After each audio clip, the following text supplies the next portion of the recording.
What causes a heart to stop beating suddenly? Many believe it's just the body, tired and reaching its limit, but there's more to it than that. When a senior citizen has a heart attack, the impact isn't just physical. There's an accumulation of silences, resentments, and unresolved emotions that can influence the process.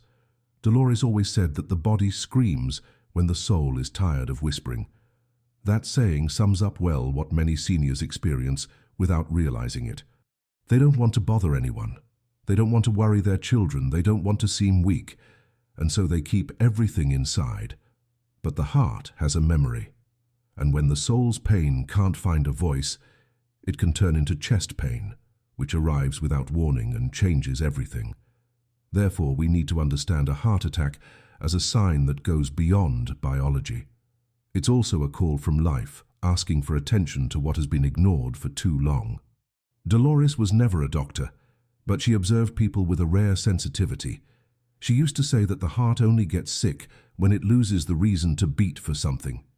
In recent years, she watched many friends pass away like that, suddenly. And each story had one thing in common, something unsaid, a sadness kept inside, an old weight carried in silence. This perception doesn't come from academic study, but from living with those who have lived long enough to understand that the body and soul walk together.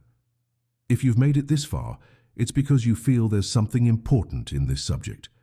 Please subscribe and give us a like so you can help us continue bringing reflections that truly resonate. Because talking about this isn't spreading fear. It's opening a space to better understand the signals the body gives when the soul is crying out for help. And that can make all the difference in how we choose to live the days ahead. It's common for seniors to feel small aches or fatigue and think it's just old age creeping in. Many even blame themselves for not being like they used to be. But Dolores always emphasized that growing older isn't synonymous with getting sick. The body changes, yes, but what weakens the heart isn't always time. Sometimes it's the accumulation of grievances, of words swallowed, of stories that were never closed. A heart attack can be, spiritually, the result of a long process of self-neglect, not just in the doctor's appointments we skip, but in the way we fail to take care of our inner peace. When we disconnect from what gives us meaning, the heart loses its rhythm, and this imbalance, even subtle, can grow silently. Dolores said that the biggest risk for the heart was a life lived on autopilot, without love, without purpose, without forgiveness. She told the story of her neighbor, Mr. Mario, a man who always seemed well, polite, smiling, helpful.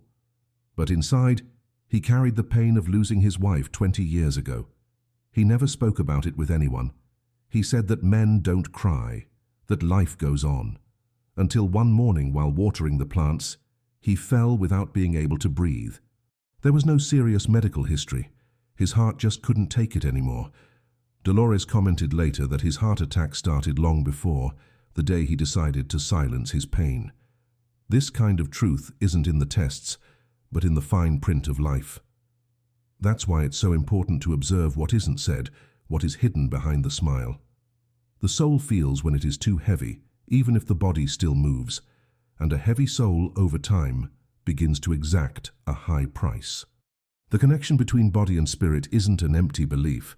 It's a perception that many seniors know well. They know, even without saying it, that some pains hurt too deeply to be just physical. Dolores argued that every pain brings a message, and that a heart attack often is the soul's last attempt to be heard. She called this a spiritual alert, something that forces the person to stop, to rethink, to seek what was lost along the way. Because living for many years isn't the same as living well. And when the heart fails, it's as if it's saying that something has been out of place for a long time. Therefore, before treating just the symptoms, we need to look within, review grievances, reassess routines, restore bonds. It's not always easy, but it can prevent life from having to scream through pain. Dolores also spoke about the importance of forgiveness, not as a moral obligation, but as a real liberation of the heart. She said that a heart that doesn't forgive fills up with small invisible stones, and that one day this weight may be too great to continue beating lightly. Many seniors carry old stories, unhealed wounds, fights that never resolved. They keep this for years, thinking that time erases but the body remembers. Every resentment, every grudge, turns into tension, into silent anguish. And the heart, that's such a sensitive organ, absorbs everything, until the day it says enough. A heart attack, in this context, can be seen as a final cry from an exhausted heart, not just from illness, but from an excess of pain that couldn't find a way out in another way. When Dolores talked about healing, she never referred only to medicine. For her, true healing began with the recognition of emotions. She believed that a heart attack was often the end point of a long history of denial. People who spent their lives putting others first, who never said what they felt so as not to displease, who accepted silences instead of confrontations. All of this accumulates. It's not about blaming someone who had a heart attack, but about understanding that there are important messages behind these events. Sometimes the body finds in the heart's failure the only way to interrupt a cycle of self-sacrifice. Dolores said that the most important question someone can ask themselves after such a scare is simple: what was my heart trying to tell me before it stopped? She also recalled that there's a difference between loneliness and solitude. Many seniors live alone, but not all feel lonely. The difference lies in the meaning given to silence. When this silence is filled with abandonment, it becomes poison. But when it's a space for reflection, it can be medicine. The problem is that over time, many lose the habit of talking about what they feel. They feel useless, outdated, invisible. Dolores warned that this creates a deep disconnection, and that the heart is the first to feel it. If you're living through a moment like this, maybe it's time to open a space to listen to your own soul. Share this video with someone who also needs to reflect. And if you haven't subscribed yet, take the opportunity to follow our next content. The simple act of listening attentively is already an act of caring for the hearts of those around you. Dolores was always very practical in her observations. She said that the body starts to cry for help long before a heart attack. Unexplained fatigue, mild shortness of breath, loss of interest in activities that used to feel good. These signs are like whispers from the body. Ignoring these signs is like covering your ears while the body tries to talk. And when the body falls silent completely, it's because it has reached its limit. It's not about fear, but about attention. The senior who learns to listen to their own body also listens to the soul. Dolores encouraged everyone to create moments of pause, not as an escape, but as an encounter. Stop to perceive what is too much, what is absent, what no longer makes sense. This type of deep listening may not cure everything, but it often prevents pain from turning into something bigger and irreversible. She also spoke about the importance of touch. In her visits to the city's nursing home, she noticed that many seniors hadn't received hugs in weeks. Human touch has a power that medicine doesn't teach. A hug, a hand holding another, an attentive look. All of this nourishes the heart. Dolores said that a heart attack could also be a lack of contact. The body, feeling that it's isolated, closes itself off. The heart loses its rhythm not only because of the arteries, but because it no longer finds warmth in social interaction. She told that a 93-year-old man improved from a severe arrhythmia just after being visited by his granddaughter, whom he hadn't seen in years. The reunion rekindled something inside him. Medicine explains it in part, but the rest is the soul reacting to love. And love, even late, can be more effective than many medicines. Another point she always brought up was that of reconciliation with the past. Many seniors have difficulty accepting their own choices, mistakes, and omissions. Dolores said that a resentful heart is a heart that wears out from the inside, not just from sadness, but also from regrets. What wasn't said, the forgiveness that wasn't asked for, the hug that wasn't given. All of this forms an invisible load that weighs. And the weight sooner or later affects the body. She encouraged people to write letters, even if they were never sent. The letter is a way to give voice to what has been silenced. When we put out what we feel, even if only on paper, we open up space within ourselves. And that relieves. And when it relieves, the heart thanks you. Because it wasn't made to hold grudges, it was made to circulate life. Dolores believed that spirituality wasn't religion, but connection. Connection with something bigger, with others and with oneself. She said that the heart needs purpose, a why to continue. When life becomes just routine, the heart becomes sad. It doesn't have to be a great mission. Sometimes, tending to a garden, talking to a neighbor, helping someone with words. Small gestures can give meaning to the days, and when there is meaning, there is strength. The heart beats better when it knows where it's going. Dolores taught us that a heart attack can be the end of a cycle, but it can also be an invitation to a new beginning, a reminder that it's necessary to live more consciously, more connected, more present. And this restart is within everyone's reach at any age. Many seniors think they're past the stage of starting something new, but Dolores always debunked that. She said that as long as there's breath, there's a chance for transformation. The heart, however fragile, renews itself every day with the blood it carries back and forth. And the soul also has that power, as long as the person is willing to look at themselves with more kindness. You don't need to wait for a heart attack to rethink the direction of your life. Spiritual prevention also exists, and it starts with small daily decisions, saying what you feel, reaching out to someone who has drifted away, putting aside pride, and resuming difficult conversations. Each of these actions helps the heart feel lighter, less pressured. Dolores said that a relieved soul makes the body breathe better, and that this, although it doesn't show up in the tests, can save lives. Another teaching that she always reinforced was to accept help. Many seniors were raised to be strong, not to depend on anyone. But this idea, over time, can become a prison. Dolores said that true strength lies in recognizing one's own limits. When someone closes themselves off too much, when they refuse support or don't express their pains, they accumulate a burden that the heart can't always handle. Accepting help isn't a sign of weakness, it's a sign of wisdom. She told about Mrs. Lucia, a lady who only went to the hospital because her neighbor insisted. She had been having mild symptoms for weeks, but said it was nonsense. The doctor said she arrived in time. If she had waited another day or two, she might not have survived. This story reinforces that taking care of yourself also involves allowing others to care. Dolores also talked a lot about time, not clock time, but lifetime. Many seniors live with a rush to finish the day, as if there's nothing more to look forward to. But time, according to her, is the heart's greatest ally. It heals wounds, matures decisions, and opens new windows. The problem is when this time is occupied only with worries and repetitions. The heart needs novelty, even if it's in simple things. A walk on a new path, a different book, a tea in silence looking out the window. This nourishes the soul, and when the soul feels alive, the body responds with more vigor. Dolores believed that prolonged boredom was as dangerous as stress, because it takes away the heart's enthusiasm, and without enthusiasm, everything drags on. Time well lived is a form of silent and efficient prevention. She also reflected on how much fear makes you sick. Many seniors live under the weight of fear of falling, of forgetting, of being a burden, of not waking up. This constant fear generates a state of tension that directly affects the heart. Dolores said that fear doesn't prevent the future, it only steals the present. Living with fear is living halfway, and the heart, perceiving this blockage, withdraws. It learns to beat in a contained way, like walking on eggshells.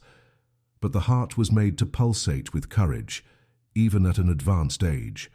Dolores taught simple practices to deal with this: conscious breathing, honest conversations, light meditation, everything that helps to dissolve fear little by little. She said that facing fear isn't eliminating it, but learning to walk, even with it, by your side. And that, according to her, was one of the greatest strengths a senior can develop. In many conversations, Dolores spoke about the value of gratitude, not as a magic formula, but as a daily exercise. Gratitude has a powerful effect on the heart. When cultivated sincerely, it calms the mind and warms the chest. She told about a gentleman named Ernesto, who every day wrote down 3 reasons to be grateful. Even bedridden with limitations, he maintained this habit.